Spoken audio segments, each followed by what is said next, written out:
Imagine being trapped in a crippled B-17 bomber. Severely injured, your vision nearly gone, enemy fighters swarming, engines failing, and the cold North Sea looming below like an icy grave. For one young man returning from a bombing mission over Germany, this nightmare was reality. But what he did next would earn him the admiration of his crew and the Medal of Honor. Forrest Lee Vosler was born on July 29, 1923, on the shores of Lake Ontario in Lyndonville, New York. Born to a farmer, he grew up with two sisters and a brother.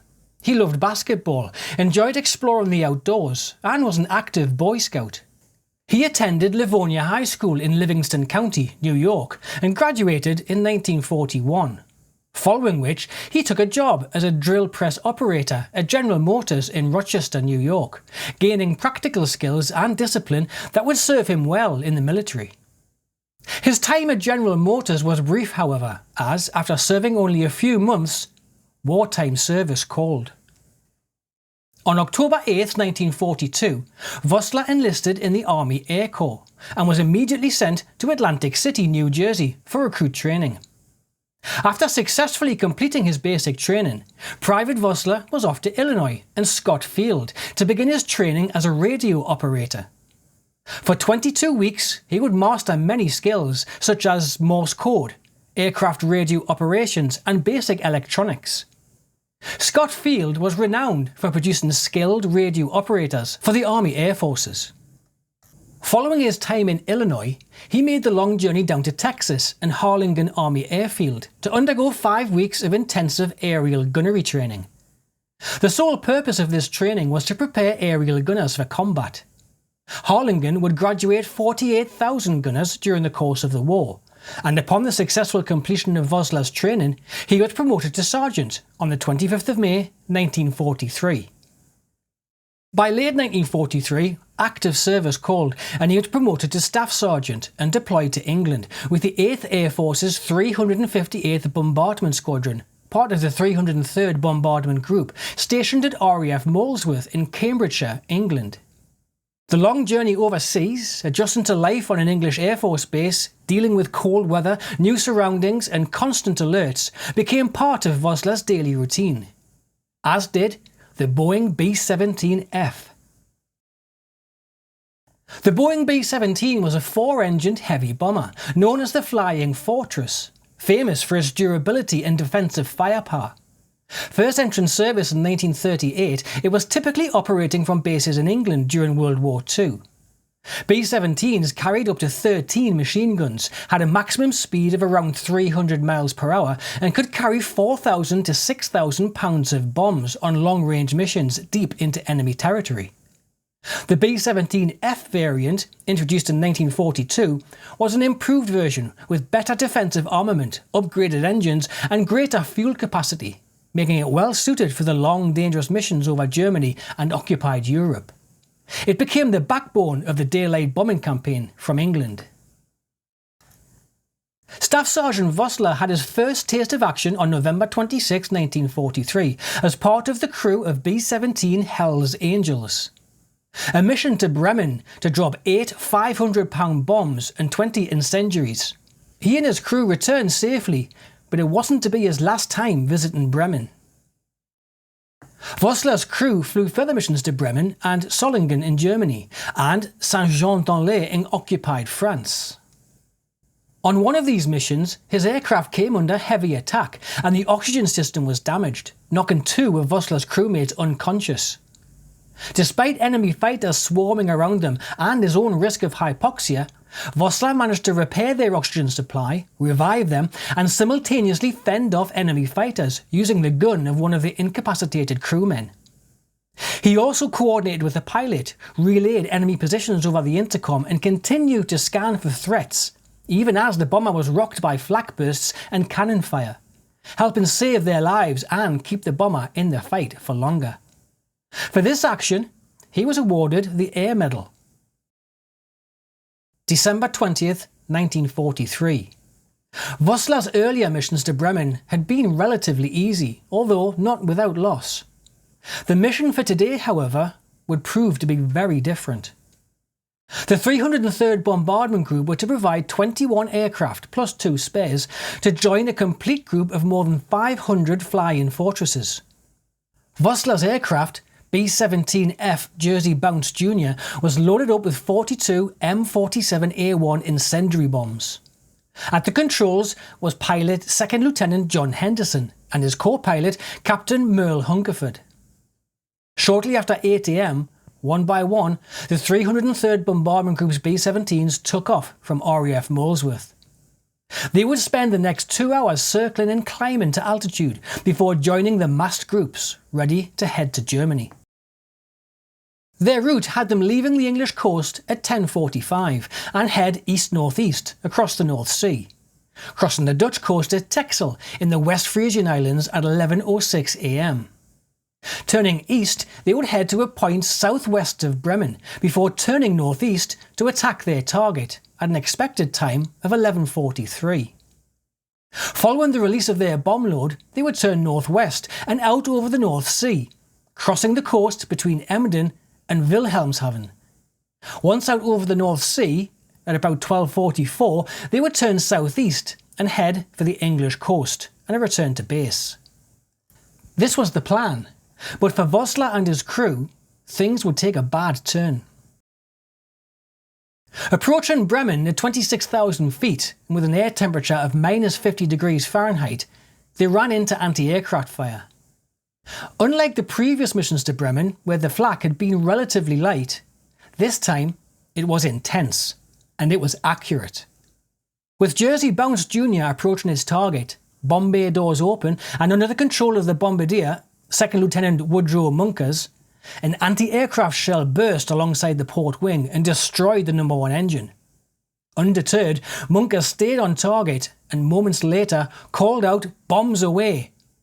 As he did so, another shell burst, this time on the starboard side, and took out the number 4 engine, leaving the propeller windmilling uncontrollably and unable to be feathered.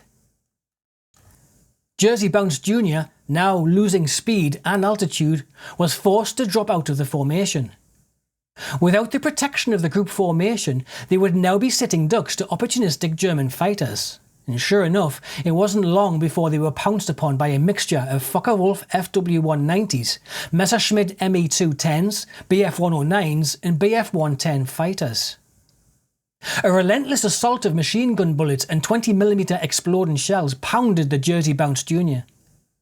One shell exploded in the radio operator station, and the fragments tore through the feet and legs of Vosler. At the same time as Vosler was severely injured, the tail gunner, Sergeant George Busk, came under attack. A machine gun bullet struck his upper abdomen and went straight through him. And at the same time, a 20mm exploding shell caused serious injury to his chest and abdomen as it blew him back from his tail gun position into the fuselage.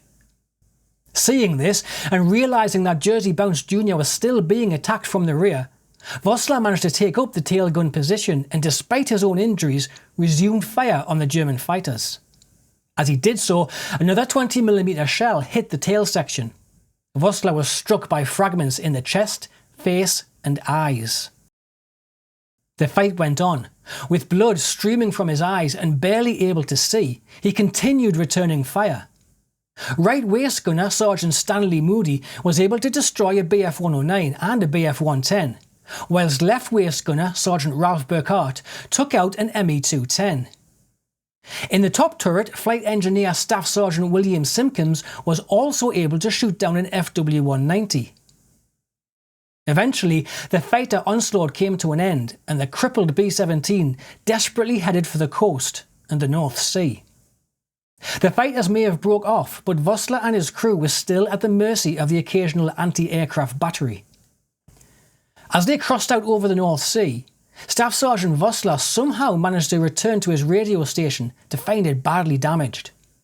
Despite blurred vision and mainly operating through touch alone, he managed to get his radio working and began sending distress messages. With Jersey Bounce Jr. losing altitude, losing fuel and barely able to maintain speed, a ditching was becoming inevitable. If Vosler and his crew were to stand any chance of survival, he must be able to transmit their position to potential rescuers. To extend their range, the crew began throwing whatever they could overboard to lighten the aircraft. Vosler, now barely conscious, felt his time was up, and as he was of no further use to his crew, he incredibly suggested that he too should be thrown overboard. Thankfully, his crewmates were having none of that. Eventually, and with the coastline of East Anglia coming into view, Jersey Bounce Jr. could fly no more, and she ditched into the North Sea. Vosler again miraculously summoned the energy to exit the aircraft unaided onto the wing, while other crew members extracted the seriously injured but still alive George Busk. Vosler clung onto an antenna with one hand and Busk in the other to prevent them from sliding off into the water while the dinghies were prepared. All the crew escaped Jersey Bounce Jr. The ditching had been spotted by a nearby coastal freighter, MV Empire Sportsman, who rescued the crew from their dinghy. They were then shortly transferred to a British air sea rescue boat who had heard Vosler's distress calls. Within an hour, they were inside the Great Yarmouth harbour, where Busk, barely alive, was rushed off to the Great Yarmouth Hospital. Vosler and the remaining crew spent the night in a local hospital before returning to RAF Molesworth the following day. Vosler, however, was immediately returned to the United States, where he would have an extensive stay at Valley Forge Hospital in Phoenixville, Philadelphia, to undergo lengthy eye surgery. Unfortunately, one eye had to be removed, although partial sight was restored in the other. For his incredible actions that day, his crew, the 303rd Bombardment Group and the 8th Air Force all recommended that Vosler be recognised in the highest manner. Promoted to Technical Sergeant, Forrest Vosler's extraordinary heroism was fully recognised when President Franklin D. Roosevelt presented him with the Medal of Honor in 1944 during a ceremony in the Oval Office at the White House. He became only the second enlisted airman to receive this honour, joining a small group of airmen whose bravery set the standard for generations to come. After months in hospitals, Vosler returned home. He took a job at Syracuse radio station WSYR, where he worked as an engineer, and also returned to study at the College of Business Administration, Syracuse University. On the 28th of October 1945, he married Miss Virginia Slack in Syracuse, New York, and in time they would have a daughter and a son. However, his poor vision in his one remaining eye made studying difficult, and he dropped out without graduating. Forrest Vosler did find purpose, however. He was a founding father of the Air Force Association, which was formed in 1946, and he worked at the Veterans Administration for 30 years, where he helped countless veterans navigate their post-war benefits and care. Vosler continued to share his story, attending reunions and speaking at events. He died in 1992 at the age of 68 and was buried at Arlington National Cemetery, honoured by family, friends and fellow veterans. In 1995, the Vosler Academic Development Center opened at Keesler Air Force Base in Mississippi, bearing his name in honour of his service and sacrifice. Although Vosler never graduated college, it came to light many years later that he had in fact earned enough credits for an award. In November 2015, he was posthumously awarded an Associate's Degree of Arts from Syracuse University. Tail Gunner George Busk had a long and difficult recovery, but he did make a complete recovery from his devastating injuries. He married and had children and grandchildren, and he died on the 7th of December 2003, aged 82. Forrest Vosler's courage, sacrifice and unwavering determination saved lives and inspired generations. His story is a testament to the grit of that incredible generation and the enduring power of heroism in the face of overwhelming odds. His legacy lives on, not just through the medals and citations he received, but in the continued remembrance by those he served with, the veterans he helped after the war, and the institutions that bear his name today. Thanks very much for watching. Please take a moment to hit the like button and consider subscribing.